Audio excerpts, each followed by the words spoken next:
दोनों विभूति पूज्य श्री सूरदास जी महाराज कह रहे हैं, जब तक साधक के मन से संसारी कामना नहीं छूट जाए, तब तक योग यज्ञ व्रत आदि करवे सो कोई लाभ नहीं।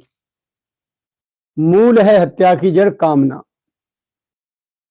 भगवान को छोड़ के भगवान से अन्य संसार की कोई व्यक्ति, वस्तु, स्थान, शरीर से संबंधित पदार्थों की इच्छा रखना, बस ये सत्यानाश की जड़ है।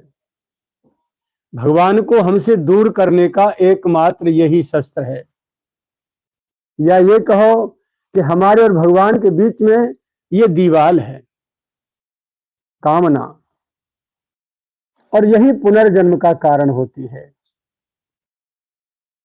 पहले संकल्प उठता है, फिर कामना बनती है, फिर उसकी प्राप्ति के लिए फिर प्रयास किया जाता है। प्रयास में सफलता नहीं मिलती तो अश्रद्धा, कुभाव और अभाव आ जाते हैं और विश्वास टूट जाता है। और कामना की पूर्ति हो गई, एक कामना की पूर्ति आज हो गई, कल दूसरी फिर खड़ी हो गई, कल दूसरी फिर खड़ी हो गई। तो बस ये स्थिति है। तो जब तक ये मन में से कामना समाप्त नहीं हो जाती, भगवान से केवल और केवल भगवान को पाने की कामना जागृत नहीं होती, तब तक आवागमन बंद नहीं होता। जन्म मृत्यु पर जन्म मृत्यु बारंबार बारंबार होते रहते हैं। और यदि कर्म खराब हो जाए कामना की पूर्ति के लिए प्रयास करने में, तो फिर मानव शरीर भी गया हाथ से। पशु पक्षी, कीड़ा मकोड़े, सर्प बिच्छू कातर, इन योनियों में भटकना पड़ता है। तो कह रहे हैं कि जौलो मन कामना न छूटे। जब तक इस मन में से कामना नहीं छूट जाती, पहले संकल्प, फिर कामना, इच्छा, और इनकी पूर्ति न होने पर जन्म भर देश काल परिस्थिति के अनुसार जब इनकी पूर्ति नहीं हो पाती, तो वही मन में बस जाती है और जन्म जन्मांतर के लिए साथ जाती है। उसे कहते हैं वासना। और वासना ही पुनर्जन्म का कारण होती है। उसकी पूर्ति के लिए, उसकी प्राप्ति के लिए हमें बारंबार जन्म पर जन्म, मृत्यु पर मृत्यु लेने पड़ते हैं। हमारे शास्त्र और संत सभी डंका की चोट घोषणा करके बता रहे हैं, इस शरीर को और अपने संसार को, घर संसार को प्रभु के ऊपर छोड़ दे और प्रारब्ध के ऊपर छोड़ दे। इसका मतलब ये नहीं कि इसका पालन पोषण न करे। महापुरुषों का कहना ऐसा कदापि नहीं है। कर्तव्य का पालन करे, लेकिन काम ना रहे तो कर। यंत्रवत कोई भी कर्म करे, घर गृहस्थी में, संसार में, बस कर्म किए जाओ, फल क्या होगा गोविंद जाने। उसकी इच्छा नहीं करनी और ना ही उसमें आसक्ति। फल की प्राप्ति में और असफलता की प्राप्ति में, दोनों में चित्त की समान स्थिति रहनी चाहिए। भगवान ने शरीर दिया, भारत भूमि में दिया, संत और धाम दिए, सदग्रंथ दिए, सदबुद्धि सदविचार दिए, सब कुछ दिया। शरीर स्वस्थ, मन मस्तिष्क बुद्धि विचार सब के सब स्वस्थ और मस्त और दुरुस्त दिए, चुस्त दिए। ये कोई कम कृपा है क्या? तो ये जो शरीर मिला है इतनी विभूतियों के सहित, इसको गोविंद की प्राप्ति के लिए लगा देना चाहिए। भगवान की सेवा में शरीर से सेवा और मन से ध्यान चिंतन, सेवा और स्मरण, ये दो ही मानव जीवन के परम कर्तव्य हैं। और ये दो ही नहीं हो पा रहे हैं, बाकी सब कुछ हो रहा है।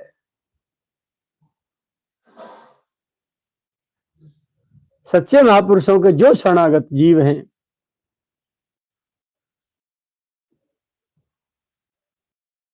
उनको सब कुछ पता होता है और सबके सब जिनको पता होता है वो प्रयास करने में लगे रहते हैं, और जिनको पता नहीं है, संतों की शरणागति नहीं है, संतों का संग नहीं है, वो तो भैया बस कीचड़ के कीड़े, नाली के कीड़े की तरह जिंदगी जी के मर मर के चले जाते हैं। दूसरों से लड़ते झगड़ते, दूसरों का अहित करते, दूसरों को संकट में डालते, और खुद भी संकट में पड़ते हुए अपनी तो शांति भंग करते हैं, दूसरों की शांति भंग भी कर देते हैं। बस ऐसे ही कुकर्म करते करते मर मरा के चले जाते हैं। भयंकर घोर नरक की यातनाएं भोगनी पड़ती हैं। तो ये कामना, इच्छा, लालसा, और जब सब की सब चित्त में भर के बैठ बस के, तो चित्त में बसने से इसका नाम वासना हो गया। और यही चित्त जो मेमोरी कार्ड है, हमारे आंखों से देखे हुए, कानों से सुने हुए दृश्य और शब्दों को रिकॉर्ड करते हुए चित्त जो है क्या है, वो चिप कार्ड जिसे कहते हैं, मेमोरी कार्ड है। हमारे सारे कर्म और कर्मों के संस्कार, अच्छे बुरे, इसमें कॉपी होके साथ जाते हैं आत्मा के, और अगले शरीर में फिर इसे भोगने पड़ते हैं। तो ये कामना और वासना, लालसा और इच्छा, यही सर्वनाश की जड़ है। घोषणा करके महापुरुष कह रहे हैं, जौलो मन कामना न छूटे, तोलो जोग यज्ञ व्रत कीन्हे। योग धारण कर लो, बाबा जी बन जाओ, महाराज जी बन जाओ, बहुत बड़े लंबे चौड़े महंत जी बन जाओ, बड़े आश्रम के मठाधीश बन जाओ, महामंडलेश्वर, कमंडलेश्वर, शंकराचार्य, जगतगुरु शंकराचार्य बन जाओ, जगत गुरु बन जाओ, कुछ नहीं होने वाला, धूल, कुछ होने वाला नहीं। केवल संसार को रिझाने के लिए पाखंड है। वेश भगवान का, वर्दी भगवान की, स्वरूप भगवान के भक्तों का, संतों का, जनों का, और कामना संसारियों की भीतर भरी है। तो ये छल कपट हुआ ना भगवान के साथ, और खुद अपनी आत्मा के साथ भी छल कपट हुआ। तो यही पाखंड है। तो जब तक ये इच्छा नहीं मिटती, अब चाहे तुम कितनों बड़ो जोगी बन जाओ, कितने जप तप कर लो, बड़े बड़े यज्ञ कर लो, धूल भी मिलने वाला नहीं है। संसार को रिझाने के ये नाटक तो बहुत अच्छे किए जा सकते हैं, और हो रहे। साहब उनके महाराज जी के यहाँ फलाने नेता आए, फलाने अधिकारी आए, फलाने वो आए, ये आए। अरे महाराज जी के यहाँ भगवान आए, जाए बता, कभी भगवान आए? जो महाराज जी भगवत प्राप्ति के लिए महाराज जी बन के आए हो घर छोड़ के, वहां के कभी भगवान आए? या को कोई संदेश पहुंचाए हो कबू काहू को? पाखंड संसार को रिझाने के लिए रात दिन बढ़ रहे हैं। जिस काम के लिए संसार छूटा था, वेश बना था साधु का, वही नहीं हो पाया, तो डूब के मरने जैसी बात है। तो जौलो मन कामना न छूटे, तोलो कहा जोग, तोलो कहा जोग जब व्रत कीने, बिनु कन तुसकू कूटे। किसान के खेत में से गेहूं की फसल काटी जाए, और उसमें गेहूं तो है नहीं, और खाली बात नरई है, और वह जो तुसे कूट रो है कि जामे नाज निकले आ रहे हो, नाज कहां धरे हो वहां। तो बस ऐसे ही योग यज्ञ व्रत तप ये जो करे जा रहे हैं, वो ऐसे ही मान लो, भगवान से, भगवान की प्राप्ति की, भगवान के मिलन की इच्छा जब तक चित्त में नहीं है, तब तक ये योग यज्ञ व्रत उपवास पूजा सब व्यर्थ हैं। भुसकी कुटाई करवे जैसी बात है। ये महापुरुषन को कहना है। तो जब तक साधक के मन से संसारी कामना नहीं छूट जाए, तब तक योग यज्ञ व्रत आदि करवे सो कोई लाभ नहीं। ये सब साधन तो तब तक बिना चावल के धान की भूसी को कूटवे जैसो श्रम कार्य ही है। तीर्थन में स्नान करवे सो, शरीर पे भस्म लगाए सो, या जटाजूट रखाए सो, फिर काव चित्त में से संसार नहीं निकलो।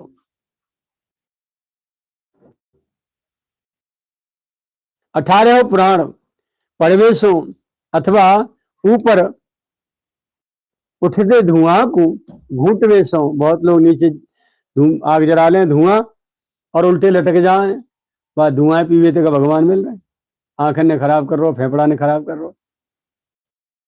संसार देखो, महाराज जी बड़े तपस्वी साहब जोर से तपस्या कर रहे हैं, धुआं पी रहे हैं।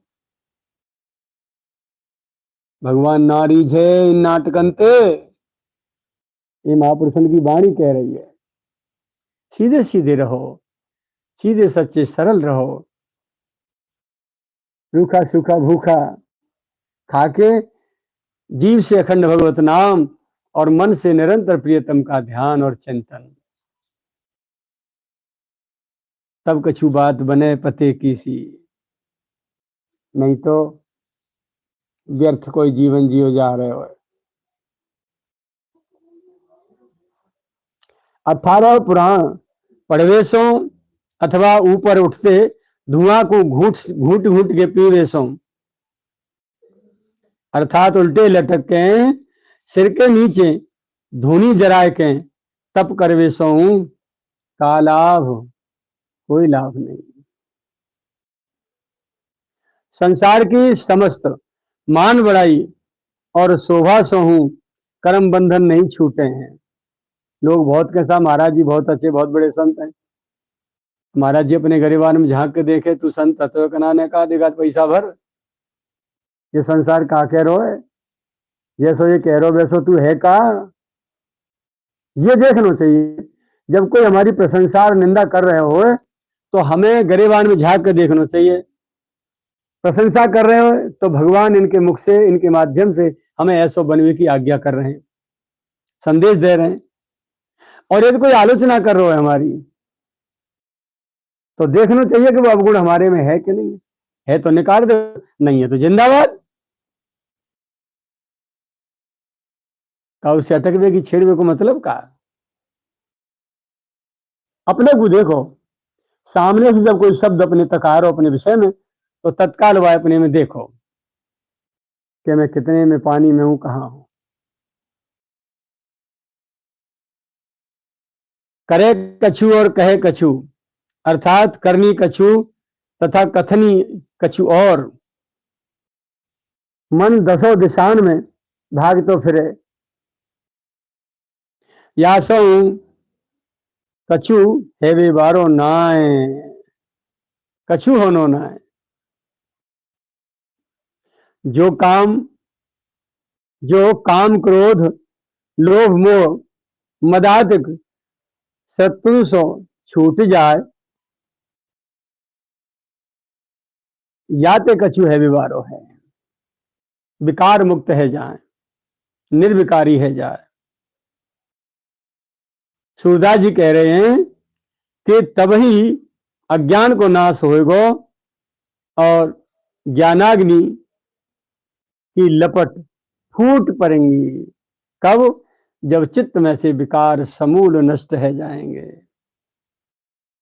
काम क्रोध लोभ मोह मद मत्सर ईर्षा राग द्वेष छल कपट पाखंड झूठ अहंकार स्वार्थ सारी कामनाएं वासनाएं, ये सारे विकार जब तक चित्त में से बाहर नहीं हो जाते तब तक ठाकुर तो रिझ विवारे है नहीं। जैसी तेरी कोमरी वैसे मेरे गीत, जैसो तू मोह ठगेगा वैसो मैं तो ठग लूंगा। भगवान तो बड़ो तो कोई ठगिया दुनिया में है नहीं, और वो ठगाई में आ नहीं सके। अर्थात पूर्ण रूपेण अज्ञान तब ही मिटेगो जब काम क्रोधादिक शत्रु सो पिछाई छूट जाएगी, और तभी साधक अध्यात्म मार्ग में ठीक ठीक प्रवेश कर पावेगो, अन्यथा तो नहीं। तो ये जो कामना है, लालसा है, इच्छाएं हैं, वासना है, स्वार्थ है, अहंकार है और कामादिक जो विकार हैं, इन सबंते पिछाई छुड़ावे को प्रयास करना चाहिए।